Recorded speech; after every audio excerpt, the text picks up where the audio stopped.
First of all, welcome to all of you in today's interview preparation session by Al Haq Learning Hub.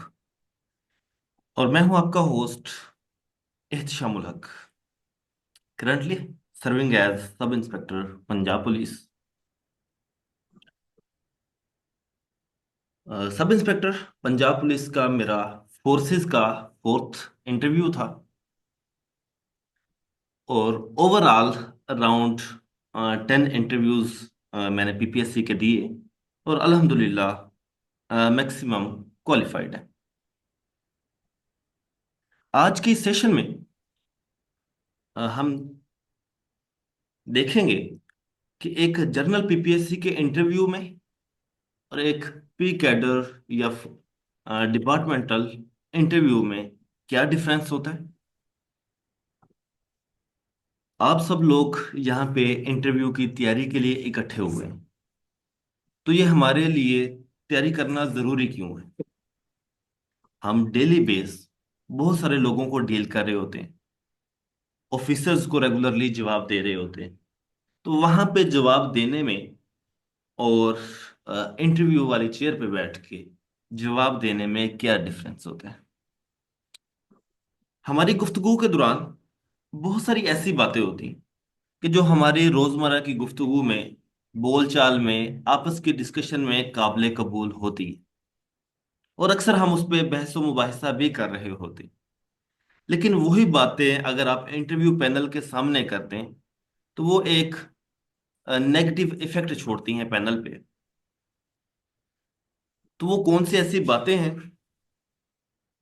और उन बातों से हम किस तरह बच सकते हैं। ओवरऑल जब आपने इंटरव्यू देने जाना है तो आप किस तरह से वहां पे बिहेव कर रहे होंगे, किस तरह से आप एंट्री करेंगे, किस तरह से वहां पे बैठेंगे, किस तरह से आप हर बात को रिस्पॉन्स कर रहे होंगे, यानी हर हर चीज एक डेली बेस में कर रहे होते हैं। लेकिन वहां पे ये जो सारी चीजें हैं वो बकायदा आपकी नोट हो रही होती हैं, तो वहां पे हमने किस तरह से बिहेव करना है, तो ये बड़ा इंपॉर्टेंट होता है। फिर जब आप डिपार्टमेंटल टेस्ट के लिए जाते हैं, डिपार्टमेंटल इंटरव्यू के लिए जाते हैं, तो वहां पे आपसे लॉ रिलेटेड क्वेश्चंस भी होते हैं क्योंकि आप ऑलरेडी डिपार्टमेंट के अंदर सर्व कर रहे हैं। तैयारी आपने लॉज की हुई है रिटर्न के लिए, तो उन लॉज के बारे में भी वो आपसे पूछ रहा होता है। डिपार्टमेंट जहाँ पे आप सर्व कर रहे हैं, जहाँ पे आप जाना चाह रहे हैं, उससे मुतालिक भी यकीनन आपसे पूछा जाता है। तो ओवरऑल आज के सेशन में हम ना सिर्फ ये डिस्कस करेंगे कि आपका सिलेबस क्या है, आपसे क्या कुछ वहां पे पूछा जाएगा, बल्कि उसके साथ साथ हम कोशिश करेंगे कि ये भी जाने कि अगर वो ये चीजें हमसे पूछे तो हम उसको किस तरह से आंसर करें। तो स्टार्ट करते हैं कि इंटरव्यू इतना इंपॉर्टेंट क्यों है, या इन रियल इंटरव्यू है क्या। आप सब लोगों ने टेस्ट दिया, अच्छी तैयारी की और यकीनन तैयारी के साथ गए तो आपका क्वालिफाई भी हुआ।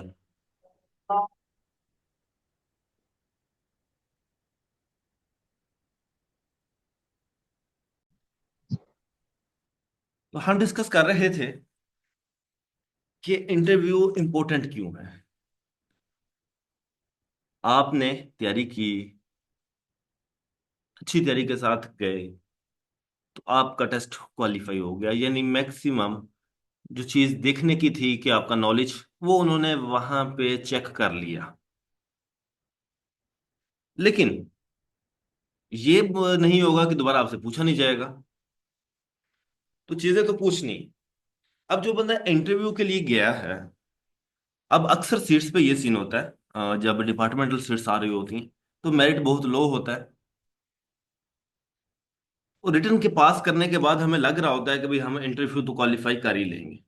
तो याद रखें, इंटरव्यू उन्होंने रखा है तो यकीनन वहां पे उन्होंने एक फिल्टर सेट किया हुआ है। और जो वहां पे बंदा इंटरव्यू ले रहा है उससे एक प्रॉपर अथॉरिटी दे दी गई है कि वो जिसे चाहे सिलेक्ट करे, जिसे चाहे वो रिजेक्ट कर दे। आपका जो बाकी फेजेस होती हैं, आप रनिंग वगैरह के लिए जाते हैं, आप रिटन टेस्ट में जाते हैं, या आप बाकी किसी भी फेज के लिए, वहां पे अगर आपको लगता है कि चीजें फेयर नहीं हुई, आप उसे चैलेंज कर सकते हैं, रिव्यू कर सकते हैं। लेकिन इंटरव्यू एक ऐसी चीज है कि जिसे आप दोबारा से चैलेंज भी नहीं कर सकते कि मेरा इंटरव्यू ठीक नहीं हुआ, या मेरा इंटरव्यू ठीक हुआ तो मुझे सेलेक्ट नहीं किया गया। यानी जो इंटरव्यू लेने वाला बंदा है उसके पास अथॉरिटी है सिलेक्ट करने की, उसे किसी भी स्टेज पे कहीं पे चैलेंज नहीं किया जा सकता। वो किसी को भी सिलेक्ट कर सकता है। और अगर उसे लगे कि भाई ये बंदे 10 सीट हैं, 15 लोग इंटरव्यू के लिए गए हुए थे, तो लाजमी नहीं है कि वो 10 सीट लाजमी फिल करे। वो सीट्स खाली भी छोड़ सकता है। यानी उस पर यह भी बाइंडिंग नहीं है कि अगर 50 सीट्स हैं तो वो 50 बंदों को सिलेक्ट करे ही करे। उसे अगर इंटरव्यू में लगता है कि यार 100 बंदा इंटरव्यू देने आया था लेकिन 60 तो इस काबिल ही नहीं थे कि उन्हें पास किया जाए, तो वो 60 लोगों को रिजेक्ट करके 40 लोगों को सिलेक्ट कर सकता है। जो 10 सीटें हैं वो खाली छोड़ सकता है, उसके पास ये अथॉरिटी है, कोई उससे नहीं पूछ सकता। और प्रीवियसली ये सीन हुआ भी कि जब शायद रावलपिंडी रीजन में ये सीन था कि 26 सीट्स थी, उसके लिए टेस्ट हुआ, रिटन टेस्ट, तो सिर्फ 6 लोगों ने वो टेस्ट क्वालिफाई किया। अब 26 सीट्स हैं, 6 लोगों ने सिर्फ टेस्ट पास किया, तो उन 6 को भी लग रहा था और बाकी सबको भी लग रहा था कि अब ये 6 तो लाजमी सिलेक्ट होंगे ही होंगे। लेकिन उन 6 में से भी उन लोगों ने, यानी इंटरव्यू पैनल ने 4 को सिलेक्ट किया, 2 को नॉट रिकमेंड कर दिया। तो यानी ये हरफ आखिर नहीं है कि आपने टेस्ट पास कर लिया है या आपने बहुत अच्छे नंबर ले लिए तो आप सिलेक्ट होंगे ही होंगे। हाँ, एक फेज थी, एक फिल्टर था जो आपने पास कर लिया और आपके लिए आगे आने के रास्ते खुल गए। लेकिन यहाँ पे भी प्रॉपर तैयारी की जरूरत है। जिस तरह वहां पे आपने एफर्ट्स की, यहाँ पे भी एक बार फिर से एफर्ट करने की जरूरत है। वहां पे अगर प्रैक्टिस की तो यहाँ पे भी अगेन एंड अगेन प्रैक्टिस करने की जरूरत है। वहां पे तो जो आपका नॉलेज था, आपने सोचा सोचा, आपके पास टाइम था, आपने अटेम्प्ट किया, नहीं किया, लेकिन वहां पे जाके आप सोच विचार करके अटेम्प्ट कर रहे थे, ओके था। यहाँ पे आके आपने इंटरव्यूअर के आंखों में आंखें डाल के बात करनी है, तो यहाँ पे आपको ज्यादा प्रैक्टिस चाहिए। तो इंटरव्यू के दौरान कौन सी ऐसी चीजें हैं, कौन सी ऐसी गलतियां हैं कि जो आपने नहीं करनी। यानी पहली बात कि इंटरव्यू की तैयारी लाजमी है।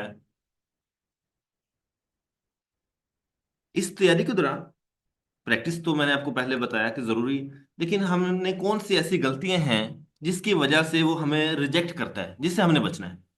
करने वाले काम भी हम देखेंगे कि कौन कौन से काम हमें करने चाहिए, किस तरह से करने चाहिए।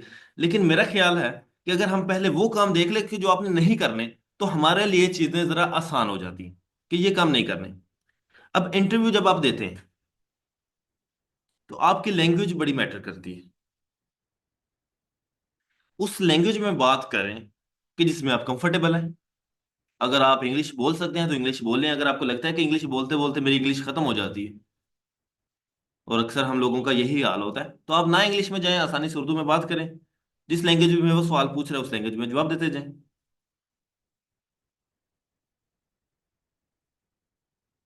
आप फोर्सेस का हिस्सा हैं, तो यकीनन आपकी एक चीजों की काफी प्रैक्टिस रही होगी। एक बिल्कुल ले मैन से आप जरा बेहतर हैं। आपको पता है कि कौन सी बात करनी चाहिए, कौन सी नहीं करनी चाहिए। यानी आपको ये पता है कि आपने किसी भी किस्म की इंतहा पसंदाना बात नहीं करनी, मिनोरिटी के खिलाफ बात नहीं करनी, किसी फिरके के खिलाफ बात नहीं करनी। या अगर कोई बंदा बात कर रहा है तो आपने उसको किस तरह से डील करना है। सिंपली आप कानून के मुताबिक चल रहे होते हैं। जो लॉ की सेक्शन वहां पे लगती है वो आप लगाते हैं। अगर आप खुद देख रहे हैं या आपके सामने कुछ हो रहा है तो आप तो पहले समझाने की कोशिश करते हैं, लेकिन अगर कंटिन्यू रहता है तो आप कंप्लेन करते हैं। यानी कुछ अ, अ, यानी एक फिल्टर है जो आपने सेट करना है कि किसी भी मामले में जब आपसे सवाल पूछा जाएगा तो आपका जो जवाब होगा वो लॉ के अकॉर्डिंग होना चाहिए। इंतहा पसंदी के बारे में वो यकीनन आपसे पूछेगा, जज करेगा। अगर आप पहले कांस्टेबल थे तो कांस्टेबल बातों पे अमल कर रहा होता है, वहां पे भी वो चेक तो करते हैं, लेकिन बहरहाल कांस्टेबल को एक गाइड किया जा रहा होता है, वो ऑफिसर्स की बात को फॉलो कर रहा होता है। लेकिन जब आप एक इंचार्ज के तौर पे काम कर रहे होते हैं तो देन फिर आपके पास एक अथॉरिटी है, आपने जो आपके साथ लोग हैं उनको मैनेज करना होता है। तो वहां पे जरा आपका माइंड सेट ज्यादा चेक किया जाता है। तो वो किसी भी तरह से किसी मजहबी जुनूनी को सिलेक्ट नहीं करते, सिलेक्ट नहीं करेंगे। उसमें वो कुछ क्वेश्चंस भी आपसे पूछ सकते हैं, लाइक मुमताज कादरी केस है, या तो हिंदर साल का कोई केस, वो आपसे डिस्कस कर लेंगे कि भाई इसका क्या होना चाहिए था। या आपसे पूछेंगे कि मुमताज कादरी ने जो किया वो ठीक किया। तो अगर तो आप कहेंगे हाँ जी ठीक किया, या बिल्कुल करना चाहिए था, या जो बंदा इस्लाम की शान में गुस्ताखी कर रहा है उसका को कत्ल करना ही चाहिए, तो अगर आप किसी भी किस्म का कोई जज्बाती बयान देंगे तो ऑफ कोर्स वो आपके खिलाफ हो जाएगा। सिंपल सा फिल्टर है, सिंपल सा रूल है कि आपने कहना है कि जो लॉ कहेगा मैं वो करूंगा। और आपको लॉ का तकरीबन पता होगा कि लॉ हमें किस मामले में क्या कह रहा है। तो आपने अपने तौर पे कभी भी फोर्स का यूज नहीं करना। आपने लॉ के अकॉर्डिंग जो एक गाइडलाइन मिल रही होगी सीनियर्स के अकॉर्डिंग वो आप कर रहे होंगे। सेकेंडली, आपकी जो वफादारी होती है वो पाकिस्तान के साथ होती है। तो आप कभी भी पाकिस्तान के खिलाफ, गवर्नमेंट की पॉलिसी के खिलाफ बात नहीं करते। फॉर एग्जाम्पल आजकल फलस्तीन के मामले में हम लोग काफी सीरियस हैं, काफी सेंसिटिव भी हैं। अब वो वहां से आपकी उस सेंसिटिविटी को ट्रिगर कर सकता है कि भाई फलस्तीन के जहाद के बारे में आपका क्या ख्याल है, जाना चाहिए नहीं जाना चाहिए, किसको जाना चाहिए। या अगर आपको मौका मिले तो आप जाएंगे। तो वहां पे भी वही बात, लॉ आपको क्या कहता है। फलस्तीन के बारे में भी जो गवर्नमेंट की पॉलिसी है वही आपकी पॉलिसी होनी चाहिए। आप वहां पे डिपार्टमेंट को रिप्रेजेंट कर रहे हैं, आपकी इंडिविजुअलिटी नहीं है वहां। तो हुकूमत की पॉलिसी, यानी जो जिहाद है वो एक हुकूमत वक्त की सवाबदीद है। कोई बंदा अपने तौर पे इंडिविजुअली जिहाद नहीं कर सकता। ये उलमा का भी यही है, और ओवरऑल है भी यही, कि जो हुकूमत वक्त है उसकी रिस्पॉन्सिबिलिटी है जिहाद करना। तो वो फलस्तीन का मामला, वो कहीं पे कोई भी मामला हो, जिहाद हुकूमत की सवाबदीद है, उसने करना है जो भी करना है, आपकी ये सवाबदीद नहीं। इसी तरह आप अपने डिपार्टमेंट के बारे में, वो आपसे जरूर क्वेश्चन पूछ रहे होंगे, तो उनके बारे में आपने उनके खिलाफ बात नहीं करनी, पुलिस के खिलाफ बात नहीं करनी, अदलिया के खिलाफ बात नहीं करनी, अफवाज के खिलाफ बात नहीं करनी, किसी किस्म की यानी बागी जहनियत का सबूत नहीं देना। आप पुलिस में हैं तो पुलिस के साथ लॉयल्टी शो करनी।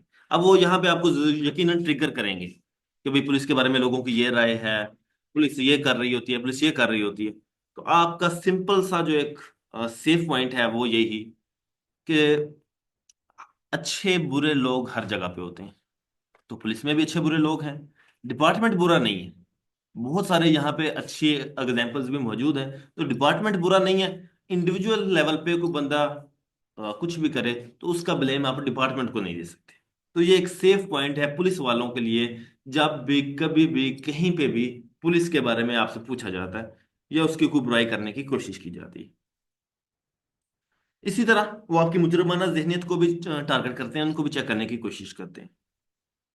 अब वो आपसे पूछ सकते, देख सकते हैं कि कहीं ये वो उसका रुझान उस साइड पे तो नहीं है। फॉर एग्जाम्पल वो आपको कहते हैं कि भी लोग वारदातें करते हैं, तो वो क्यों करते हैं, यानी वहाँ यहाँ से वो चेक करेंगे कि क्या इसका वो नरम गोशा तो नहीं रखता उनके लिए। तो आप कहें कि भी लोग वारदात इसलिए कर रहे होते हैं कि उनके घरेलू मसाइल होते हैं, ये मसले मसले मसाले, यानी मजबूरी में वो कर रहे होते हैं। नहीं।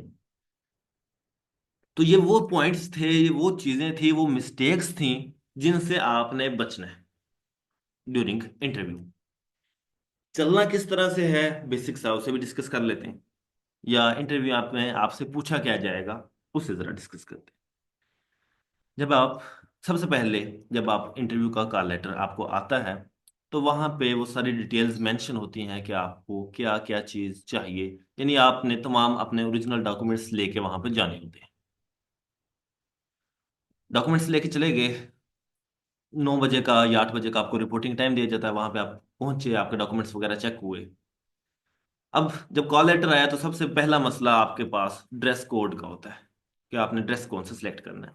सिविल पर्सन के लिए तो ये अच्छा खासा इशू है। आप चूंकि फोर्सेज का पार्ट है तो आपके लिए एक बड़ा आसान सा हाल है कि आप अपनी यूनिफॉर्म में चले जाएं। पीपीएससी की गाइडलाइन भी यही है कि यूनिफॉर्म में जाएं, तो आप यूनिफॉर्म में जाएं, वो आपके लिए काफी प्लस पॉइंट होगा। आपके ऑफिसर्स वहां पे बैठे हुए होंगे, तो वो आपके लिए काफी प्लस पॉइंट है। और रिकमेंडेड भी पीपीएससी की तरफ से यही है कि जो इन फोर्स पीपल हैं वो यूनिफॉर्म में इंटरव्यू के लिए जाएं। आपका वो मसला यहाँ पे हल हो गया। नेक्स्ट बॉडी लैंग्वेज है। उस पे हम इंशाल्लाह जब पूरे सेशन के दौरान बातें करते भी रहेंगे, आपकी प्रैक्टिस भी करवाएंगे। लाइव हो सका तो लाइव भी, अदरवाइज वीडियो कॉल पे वो प्रॉपर सिनेरियो डेवलप करके हम इंशाल्लाह आपकी जो बॉडी लैंग्वेज है उसे ठीक करने की कोशिश करेंगे। क्योंकि बातों से तो मैं अभी आपको कहूँ कि ये ऐसे बैठे हैं तो वो पॉसिबल नहीं है। वो इंशाल्लाह हम तकरीबन जब तक आपका इंटरव्यू नहीं हो जाता, 15-20 दिन, 1 माह का हमारे पास टाइम होगा, तो इस पूरे टेन्योर में हम प्रैक्टिस करेंगे हर तरह से कि किस तरह से आपने इंटर होना है, किस तरह से बैठना है, और बैठने के बाद आप बातचीत का आगाज किस तरह से करेंगे। आप इंटर हुए, इंटर होने के बाद सबसे पहले वो आपसे आपका इंट्रोडक्शन लेते हैं। अब इंट्रोडक्शन में आप अपना नाम बताते हैं।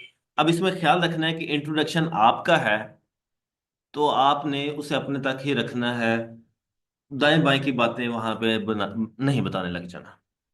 और याद रखें कि जो सवाल आप या जो जवाब आप वहां पे दे रहे हैं, सवाल का जो जवाब आप यहाँ पे दे रहे हैं, तो उस हर जवाब में से वो सवाल बनाने की कोशिश करेंगे। तो इसलिए आपने जस्ट कैलकुलेटेड आंसर करना है। जैसे आपसे वो पूछते हैं कि पाकिस्तान कब बना, तो आपने वो 1857 की जंग आज़ादी से शुरू नहीं कर लेना कि 1857 में जंग आज़ादी हुई थी जी, 3 जून 1947 में तकसीम हिंद का मंसूबा आया, 14 अगस्त 1947 को पाकिस्तान बना, फिर पाकिस्तान के बाद ये हुआ, नहीं। आपका सिंपल सा रिप्लाई, पाकिस्तान कब बना? 14 अगस्त 1947। That's it. हाँ, अगर आप चाहते हैं कोई ऐसा पॉइंट है, कोई ऐसी जगह है कि जो आपकी स्ट्रेंथ है, उसे वहां पे आपने हाईलाइट करना होता है। वो इंशाल्लाह जब मैं आपको प्रैक्टिस करवाऊंगा, पीपीएससी को आप जब जिस तरह से चाहें चला सकते हैं। यानी अगर मैं ये चाहता हूं कि जो पेपर, जो मेरा इंटरव्यूअर है, वो मुझसे मेरे सब्जेक्ट के बारे में पूछे, तो मैं उसे मजबूर कर दूंगा कि वो मुझसे मेरे सब्जेक्ट के बारे में पूछे। अगर मैं ये चाहता हूं कि वो मेरे से पूछे कि मैं ऑनलाइन काम कर रहा हूं, तो मैं क्या कर रहा हूं, मैं उसे उस पॉइंट को इस तरह से हाईलाइट करूंगा कि उस इंटरव्यूअर की मजबूरी बन जाएगी कि मेरे से उसके बारे में सवाल करे। तो ये ट्रिक भी हम आपसे जब आपकी इंडिविजुअल प्रैक्टिस करवा रहे होंगे, यानी हर स्टूडेंट की या हर ऑफिसर की जो हमारे साथ अटैच होगा, हम इंडिविजुअल प्रैक्टिस करवा रहे होंगे, तो हम उनकी स्ट्रेंथ्स देखेंगे। जिसका सब्जेक्ट स्ट्रोंग है तो उससे हम इंट्रोडक्शन इस तरह से तैयार करवाएंगे कि वो जो इंटरव्यूअर है उससे उसके सब्जेक्ट के बारे में पूछे। जिसका अपना डिपार्टमेंट डिपार्टमेंट मजबूत है, जिसके डिपार्टमेंट के बारे में अच्छे जवाब दे सकता है, तो उसे उसके बारे में हम प्रिपेयर करवाएंगे। अगर किसी को ये लगता है कि हम इसके अलावा कुछ जवाब दें, तो उससे भी हम कोई न्यू इस तरह से टॉपिक्स करवा देंगे कि जो इंटरव्यू के लिए भी न्यू हो और वो नहीं में घूमता फिरे। तो ये आपके अपने हाथ में होता है कि आपने इंटरव्यूअर को कहाँ पे लेके जाना है। जैसे मेरा लास्ट टाइम एक इंटरव्यू था। अ, मैं चूंकि डायरेक्ट सब इंस्पेक्टर आया, तो हमारा डी कोर्स चल रहा था। अब आज अब मैं ये चाह रहा था कि वो मुझसे मेरे कोर्सेज के बारे में पूछे। अगर वो पुलिस के लॉज वगैरह में चला जाता तो वो भी मेरे लिए मसला होता। अगर वो सब्जेक्ट के बारे में जाता तो वो भी 4-5 साल हो गए थे मुझे, मैंने छोड़ दिया हुआ था, तो वो मेरे लिए मसला होता। मैं उसे उस चीज में लेके आऊं जो मुझे भी न्यू, और जिसके बारे में मैं आसानी से काफी ज्यादा एक्सप्लेन कर सकूं। तो मैंने इंटरव्यू में ये चीज हाईलाइट की कि भाई मैं करंटली ट्रेनिंग में हूँ, और ट्रेनिंग में मैं ये वाला कोर्स कर रहा हूँ, यानी हमारा डी कोर्स होता है, तो मैं डी कोर्स कर रहा हूँ। अब जब मैंने डी कोर्स की बात की, अब ये चीज उसके लिए न्यू थी, तो वो ऑटोमेटिकली मेरे डी कोर्स पे आ गया कि भाई ये डी कोर्स क्या होता है। अब मैं ऑलरेडी प्रिपेयर था, मैं ये चाह रहा था वो मेरे से पूछे। जब उसने मेरे से डी कोर्स के बारे में पूछा, तो मैंने टाइम लिया, मैंने उसको स्टार्ट किया कि मेरी ट्रेनिंग पुलिस की जो होती है वो होती क्या है। उस ट्रेनिंग के बाद हमारा ए कोर्स होता है, ए कोर्स में क्या कुछ होता है, बी कोर्स होता है उसमें क्या कुछ होता है, सी कोर्स होता है उसमें क्या कुछ होता है। देन डी कोर्स है तो उसमें क्या कुछ। यानी मैं उसे इसी चीज में अपनी ट्रेनिंग में ही घुमाता रहा, ताकि वो मेरे से किसी और चीज के बारे में सवाल ही ना करे। ऐसे ही एक जो हमारे स्टूडेंट है, उनका सीटीडी में अभी इंटरव्यू था। वो मेरे पास आए कि मैंने तैयारी करनी। मैंने कहा कुछ करते हैं नहीं। हमने उन्हें ऑनलाइन के बारे में प्रिपेयर करवा दिया कि भाई आप फ्रीलांसिंग के बारे में ये चीजें तैयार कर लो। इस इस तरह से आपने आंसर करना है वहां पे, तो वो ऑटोमेटिकली आपसे ऑनलाइन पे आ जाएगा। और ऑनलाइन में आप जो मर्जी जवाब देते जाओ, उन्हें कौन सा पता है। और ये ऐसी फील्ड है कि उनका इंटरेस्ट जो होगा वो ऑटोमेटिकली डेवलप भी हो जाएगा। तो यानी आप जब जहां पे चाहें उनको उसी तरह से रोटेट करके उन चीजों पे लेके आ सकते हैं। तो ये इंशाल्लाह जब हम प्रैक्टिस कर रहे होंगे इंटरव्यू की, तो वो साथ साथ ये चीजें देखते जाएंगे। अब सबसे पहले आपका इंट्रोडक्शन होगा। इंट्रोडक्शन में आप अपना नाम, अपनी क्वालिफिकेशन, अपनी करंट पोस्टिंग वगैरह बता दें। आप अपना जिला बता दें।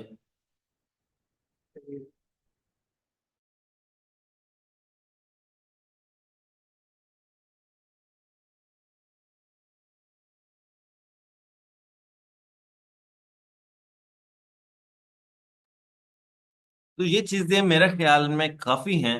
इसके अलावा आप वो चीज उन्हें बता दें कि जिसके बारे में आप चाहते हैं कि आपसे पूछा जाए। यानी अगर आप चाहते हैं कि आपके बारे से इसके अलावा भी कुछ पूछें, तो वो आप यहाँ पे टॉपिक डिस्कस कर सकते हैं। अदरवाइज इतनी चीजें इंट्रोडक्शन में बता देना जरूरी है। उसके बाद वो आपसे या अपनी क्वालिफिकेशन वगैरह आप सारी बताएंगे कि मेरी क्वालिफिकेशन क्या है, कहाँ कहाँ से मैंने क्या कुछ पढ़ा। यानी अपना नाम बताया, अपना इलाका बताया। इलाका बताने के बाद अपनी क्वालिफिकेशन बता दें कि भाई मैंने मैट्रिक किया यहाँ से किया, FFSC की यहाँ से की, ग्रेजुएशन मास्टर मैंने जो किया है वो यहाँ से किया है, इस सब्जेक्ट में किया। तो अगर आपका सब्जेक्ट अच्छा है तो यहाँ पे थोड़ा सा उसको डिटेल में बताएं, 2-3 लाइंस बोल दें, तो वो आपके सब्जेक्ट में आपसे पूछना शुरू कर देगा। देन जब आपने अपना इंट्रोडक्शन कर दिया, अब उसकी बारी आ गई। अब उसने आपसे जो सवाल पूछने हैं, सबसे पहले आपके नाम के बारे में पूछ सकता है। अगर आपका नाम फेमस है, या यूं कह लें कि आपके नाम की कोई फेमस पर्सनैलिटी है, तो उसके बारे में पूछेगा। अगर आपका नाम न्यू है तो वो आपके नाम का मतलब पूछ लेगा। यानी आपके नाम के बारे में वो आपसे सवाल पूछ सकते हैं। जब आप अपना जिला बताएंगे तो आपके जिले के बारे में वो आपसे सवाल पूछेगा। भाई आपके जिले के बारे में मशहूर क्या है, वहाँ पर लिटरेसी रेट क्या है। यानी आपकी जो डिस्ट्रिक्ट की प्रोफाइल है वो आपने याद रखनी है। उसमें मशहूर मकामात कौन से हैं, एरियाज। वहाँ जो अथॉरिटीज हैं, DPO का तो आपको पता होगा, DSP DPO का आपको आइडिया होगा, लेकिन deputy commissioner, district and session जज, इनके बारे में यानी ओवरऑल जो आपके जिला के लोग हैं, जो ऑफिसर्स हैं, उनका आपको पता होना चाहिए।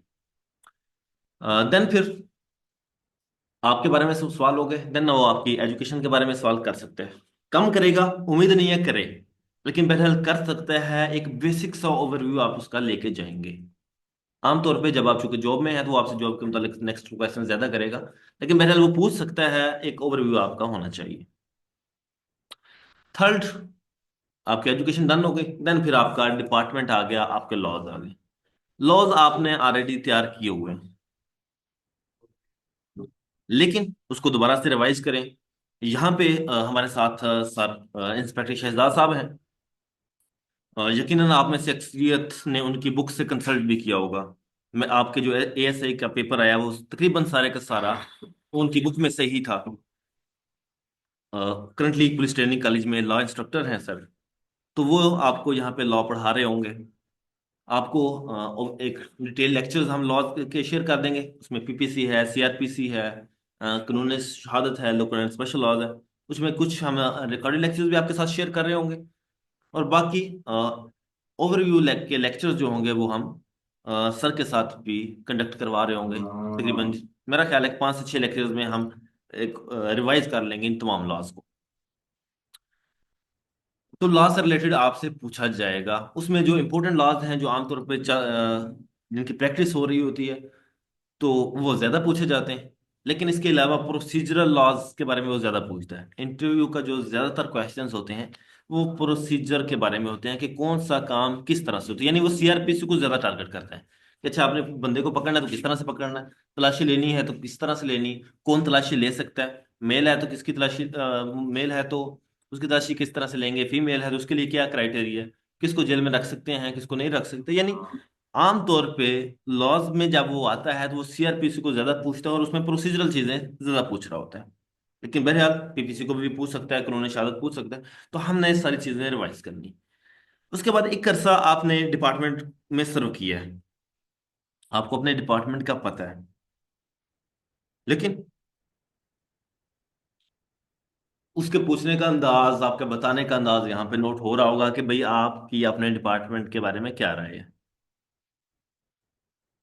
हम सब तो कर रहे हैं, लेकिन हमें ये नहीं पता कि जो सब इंस्पेक्टर है या इंस्पेक्टर है या जो डीएसपी है उसका वर्किंग पैटर्न क्या है, या उस किस किस डोमेन में उसके पास कौन कौन सी पावर्स हैं। उन पावर्स के बारे में हमें पता होना, यानी अपने डिपार्टमेंट के बारे में पता होना चाहिए। इसमें सबसे पहले तो आपकी हायरार्की आती है कि सबसे पहले कांस्टेबल है, देन हेड कांस्टेबल है, देन फिर एएसआई आ गया, सब इंस्पेक्टर आ गया। अगर हाईवे पुलिस है तो वो आपका जो junior patrol officer, then next ASI and then move. तो आपको अपने डिपार्टमेंट की हायरार्की का पता होना चाहिए। और आपका जो पेरेंट डिपार्टमेंट है वो पुलिस है, तो पुलिस के की हायरार्की का भी पता हो आपको। और ओवरऑल पीएचपी की हिस्ट्री, पुलिस की हिस्ट्री आपको पता होनी चाहिए कि ये डिपार्टमेंट कब बना, इसमें जो रिफॉर्म्स हो रही है वो कौन कौन सी हो रही है। यानी पुलिस रिफॉर्म्स के बारे में वो आपसे पूछेगा। आपका पीएचपी का इंटरव्यू है और मैक्सिमम ऑडियंस हमारी पीएचपी की है। पीएचपी के बारे में वो आपसे पूछेगा कि पीएचपी कब बनी, आपको जो अभी करंटली पावर्स मिल रही हैं, चालान की पावर मिली, जो करंट जो पावर्स मिली वो कब कब मिली, और वो कौन कौन सी पावर्स अब तक आपको मिल चुकी हुई, तो उनका आपको पता होना चाहिए। यानी डिपार्टमेंट रिलेटेड जो चीजें हैं वो आप पता होना चाहिए। तो उसमें भी एक तो सर शहजाद साहब भी होंगे, हमारे साथ होंगे, जो आपको डिपार्टमेंट से रिलेटेड भी लेक्चर्स देंगे। उनकी अपनी 10 साल से ज्यादा सर्विस पीएचपी में है। और इसके अलावा भी हम कोशिश करेंगे कि पीएचपी के ऑफिशियल्स को हम यहाँ पे बुलाएं और आपके क्वेश्चंस के आंसर करें। तो ये आपका ओवरऑल सिलेबस था और स्ट्रेटेजी थी कि आपने किस तरह से तैयारी करनी है, और इस सारे प्रोसीजर में हम आपको किस तरह से हेल्प आउट करेंगे। क्वेश्चंस के आंसर आपने किस तरह से करने हैं, उसके बारे में हमारे मॉक इंटरव्यूज भी हो रहे होंगे। और उसमें हम कोशिश करेंगे कि गेस्ट स्पीकर के तौर पे डिफरेंट सीएसपीज को बुलाएं और आपके साथ इंटरेक्ट करवाएं। हमारे अलग लर्निंग हब में तकरीबन 10 के करीब सीएसपीज हैं जो यहाँ पे बच्चों को मेंटरशिप फराहम कर रहे हैं। तो उन सीएसपी से भी हम रिक्वेस्ट करेंगे इंशाल्लाह कि वो आपके साथ इंटरेक्ट भी करें, अपने जो उनके एक्सपीरियंसेस हैं, क्योंकि अक्सर सीएसपी जो हमारे साथ अटैच हैं वो काफ़ी सारी जॉब्स करके वहां तक पहुंचे हुए हैं, काफ़ी सारे इंटरव्यूज दे के वहां तक पहुंचे हुए हैं, तो एक अच्छा और वसी तजर्बा रखते हैं। तो उनके साथ हम आपका इंट्रक्शन करवाएंगे, जो वो आपको गाइडेंस भी देंगे और आपके क्वेश्चंस के आंसर भी कर रहे होंगे। डिफरेंट एडीज हैं जो हमारे अल्लाह के स्टूडेंट्स भी हैं, उनके साथ भी आपका इंट्रक्शन हो रहा होगा। पुलिस ऑफिसर के साथ भी हम इंशाल्लाह इंट्रक्शन आपका करवाएंगे। यानी यहाँ पे एक तो हर लिहाज से आपकी मुकम्मल तैयारी भी इंशाल्लाह हो रही होगी। उसके साथ साथ जो इंटरव्यू पैनल की साइकी समझने के लिए आपका डिफरेंट लोगों के साथ इंटरेक्शन करवाया जा रहा होगा, ताकि आपको पता चले कि कौन किस तरह से सवाल पूछ सकता है। कि अगर इंटरव्यू में बैठने वाला बंदा किसी भी जहनियत का हो, कोई भी हो, तो आपको वहां पे जाकर परेशानी ना हो। ये नहीं कि अगर वो आप मैं आपके साथ प्रैक्टिस करता रहा हूं तो मेरी तो आपको आइडिया हो गया कि मैं किस तरह से क्वेश्चन पूछता हूँ, किस तरह से जवाब देने हैं। या सर एजाज साहब आपसे पूछ रहे हैं तो उनका तो आपको आइडिया हो गया, तो वहां पे किसी डिफरेंट साइकी का बंदा आ जाए तो वो आपके लिए मुश्किल ना हो। तो इसलिए हम कोशिश करेंगे कि मैक्सिमम लोगों के साथ आपका इंटरेक्शन हो, आप वो आपके क्वेश्चंस के आंसर भी करें साथ साथ, और वो आपसे इंटरव्यू भी मौके ले रहे हों, ताकि आपकी प्रैक्टिस हो सके इंशाल्लाह। तो ये था जी एक कंप्लीट प्लान। जो आपके जहन में सवाल हो वो आप पूछ सकते हैं, वन बाय वन प्लीज।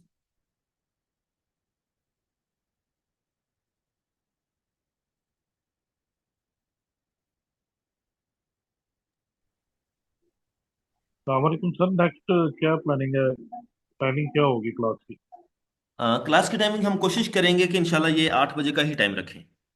बाकी हम आपके साथ जरा डिस्कस भी कर लेंगे, जितने बच्चे हमारे साथ रजिस्टर्ड होंगे तो उनके साथ हम डिस्कस करके जो सबके लिए फिजिबल हुआ टाइम, वो टाइम इंशाल्लाह हम सेलेक्ट कर लेंगे।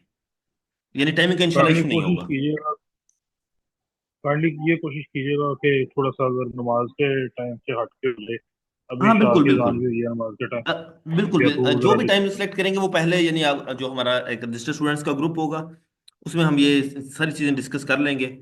तो आपकी राय के अकॉर्डिंग ही इंशाल्लाह सेलेक्ट किया जा रहा होगा, टाइम भी और बाकी सब चीज़ें भी। चलो, थैंक यू सर। जी बच्चे, और किसी का कोई सवाल?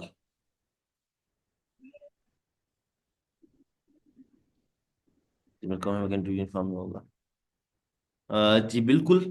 बाकी टाइम टू टाइम जो हमारे पास अपडेट्स आ रही होंगी, जो बच्चे इंटरव्यू दे रहे होंगे, आप में से अक्सर चुके यहीं पे होंगे इंशाल्लाह अल्लाह के साथ इंटरव्यू वाले। तो यहाँ पे जिस बच्चे का पहले इंटरव्यू हो रहा होगा वो भी आपको बता रहा होगा, यानी हर बच्चा यहाँ पे अपना एक्सपीरियंस भी शेयर कर रहा होगा। और इंटरव्यू जो पैनल होगा या पीपीएससी के जो अंदरूनी जराए हैं उनसे भी हम कोशिश करेंगे कि ये चीज़ें कंफर्म करवा के आपके साथ टाइम से हाँ, पहले ये शेयर ग्रुप कर दें में इंशाल्लाह। मैं यानी टाइमली अपडेट्स भी आपके साथ शेयर होती रहेंगी।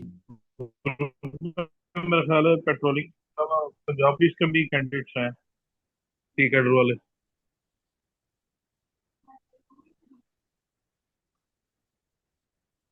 आपकी जो क्वेश्चन है वो समझ नहीं आया, क्या बोला आपने?